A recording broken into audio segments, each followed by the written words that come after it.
자, 연립방정식에 대한 설명을 하고요. 그럼 추가적으로 여기에서 확장되는 게 연립부등식까지 확장이 되는 거예요. 자, 연립방정식이 뭐냐? 라고 했더니 이제 승준이가 대답하는 순간, 앞에 두 글자 꺼내는 순간 바로 해야겠다라고 내가 얘기했지. 설명해야겠네 라고 했지.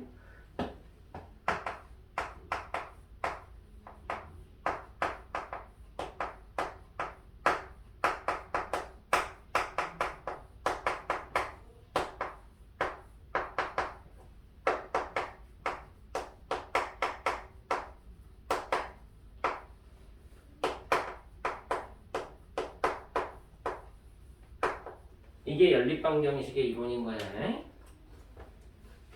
방정식이 여러 개가 주어졌을 때 공통해를 찾는 과정을 연립이라는 걸로 배워. 그걸 보고 연립한다라는 내용으로 가는 거야. 요 문장 전체를 뭐라고 하는 거냐? 연립한다라는 관점에서 해석을 하는 거야. 그럼 연립방정식은 간단하게 보면 여러 개 방정식 여러 개 푸는 행위라고 생각하면 되는 거예요. 자, 이제 문제는 뭐냐? 여러 개 방정식을 모두 만족하는 해가 얼마나 있을지에 대한 스토리거든. 그럼 방정식이 여러 개면 다 연립이 되느냐라는 질문인 거야. 이해됐어? 근데 이게 나중에는 방정식들은 그래프로 변환이 돼서 그래프와 그래프를 연립한다는 개념은 그래프와 그래프의 교점을 찾는 행위로 바뀌어. 이 연립방정식을 하는 이유가 후에는 이 연립한다는 푼다의 개념이 있고 또 본다의 개념이 있을 거 아니야. 방정식이니까.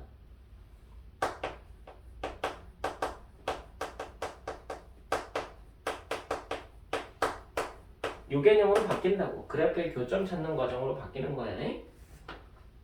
그래야지 교점이 보이는 거니까. 자, 이제 문제는 뭐냐? 중학교 때 연립방정식이랑 고등학교 때 연립방정식이 좀 달라지겠죠? 그럼 중학교 때 연립방정식은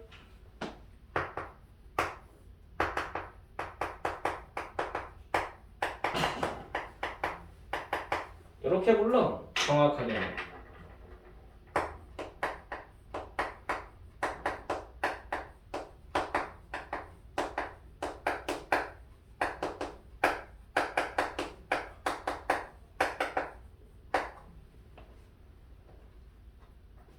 이원 1차 연립 방정식. 이거는 무슨 뜻인지 알잖아. 그지? 1차 방정식으로 구성되어 있는 게 몇 개가 있을 거다? 여러 개 있을 거다. 1차 방정식이 여러 개 있을 거다. 무슨 뜻일까?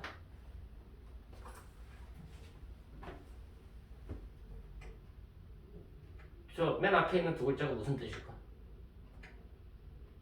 간단해. 어렵게 생각하지 마. 문자가 두 개다라는 뜻이야. 변수가 두 개다라는 뜻이야.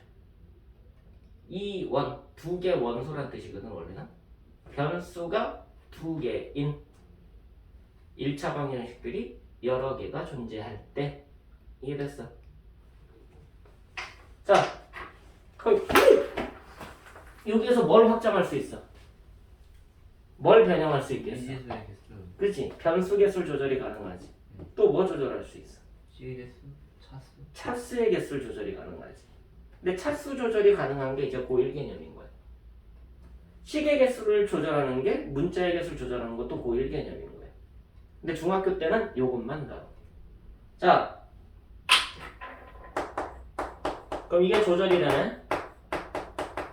추가되네? 그지? 이것도 조절이 되네? 그럼 이거를 일단은 요 포인트를 맞춰서 설명하는 거거든. 중학교 때는 연립 1차 방정식이라고 그래서 중학교 때 부르는 거예요. 왜? 뭐는 조절 안 할 거니까. 차수 조절 안 할 거기 때문에 그래. 근데 뭐는 조절을 할 수 있어. 변수는 조절이 가능하다는 얘기지. 그러니까 여러분들이 이 내용을 안다라는 건 정확하게는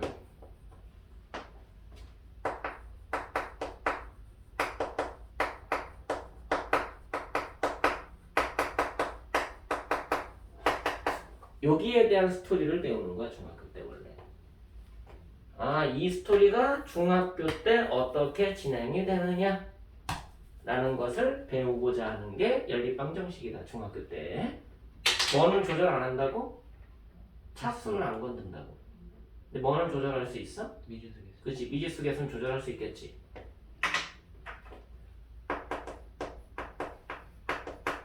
됐니?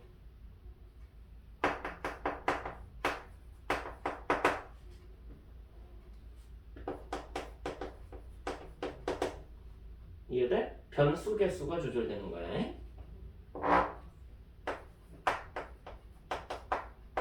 변수 개수를 계속 확장할 수가 있다는 얘기라고. 이해됐어? 근데 연립방정식이 된다라는 얘기는 얘가 연립방정식이 되려면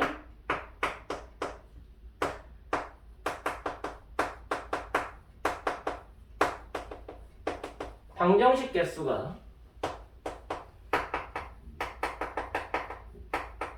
변수 개수하고 같아야지만 연립방정식 된다라고 얘기를 하는 거예요. 연립이 가능하다. 됐어?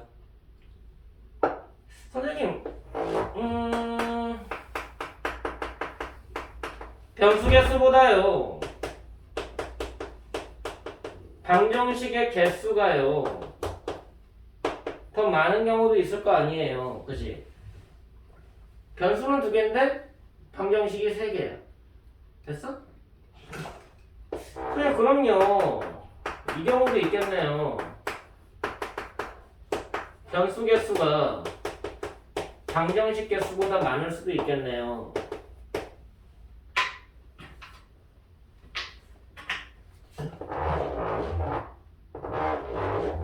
방정식의 개수가 같거나 많을 때를 둘 다 연립 가능하다라고 얘기를 해. 됐어? 그럼 차이점은 뭐냐?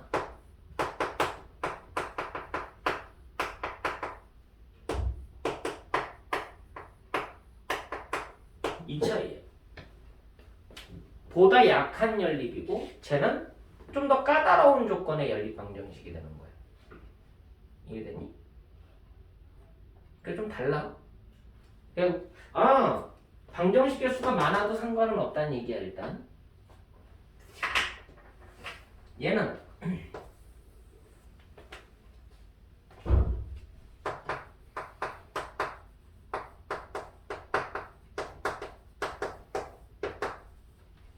연립이 안 돼. 연립을 위한 기본 조건은 얘네 둘이야. 됐니?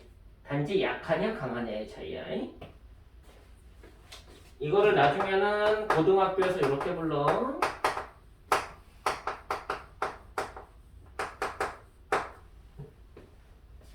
고등학교 때는 부정방정식이라는 표현을 씁니다. 그냥 참고로만 해두세요. 나중에 설명을 다시 할 거니까. 여기까지 됐어. 자, 방정식이 여러 개면 결국은 연립이 가능한 방정식인지 연립이 불가능한 방정식인지를 구분을 해야 돼. 됐니? 근데 지금 할 거는 뭐다? 연립 1차 방정식만 할 거다. 됐어? 근데 연립 1차 방정식은 미지수의 개수가 계속 확장될 수 있다. 자, 미지수 개수가 몇 개든 관계없이 얘는 무조건 풀 수 있다. 무조건 풀 수 있는 연립 방정식. 100%.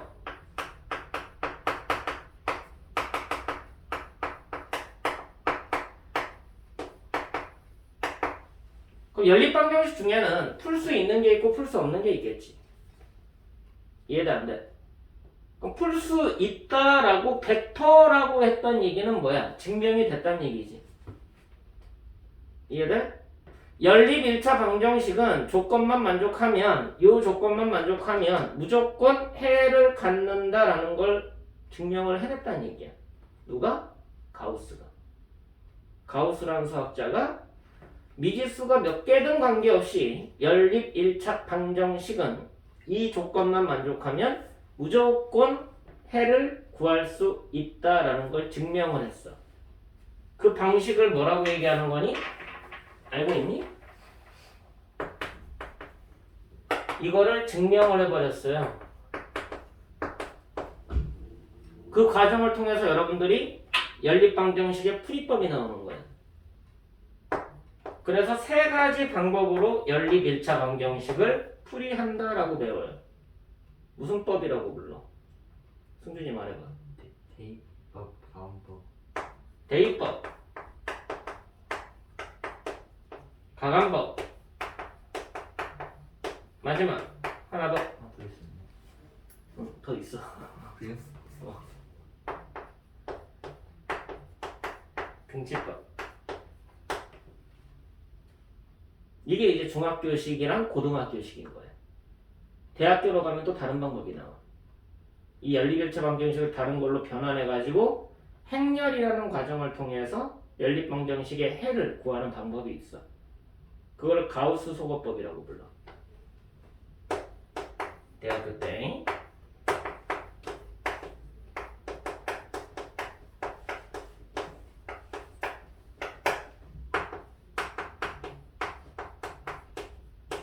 행렬을 이용해서 이제 나중에 가우스 소거법이라는 것도 하는데 여러분들은 필요 없죠.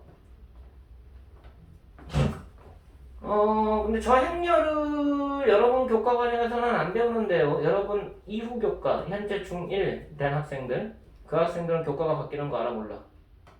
알지? 걔네들은 배워. 행렬을. 여러분은 안 배우고 걔네들은 배운다.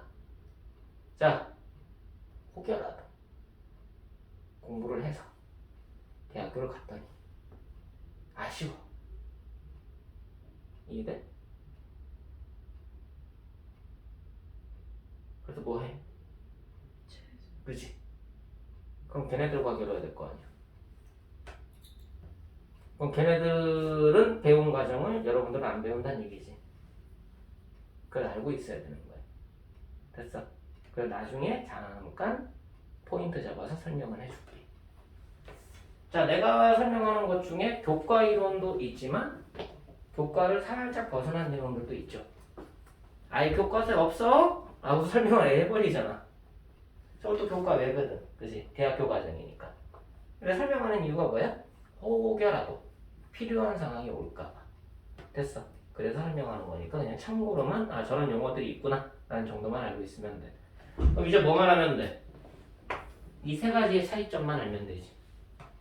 저게 교점을 구하기도 하는 방식이니까 정리해 두시고요. 거기에 맞춰가지고 설명을 좀 할게요.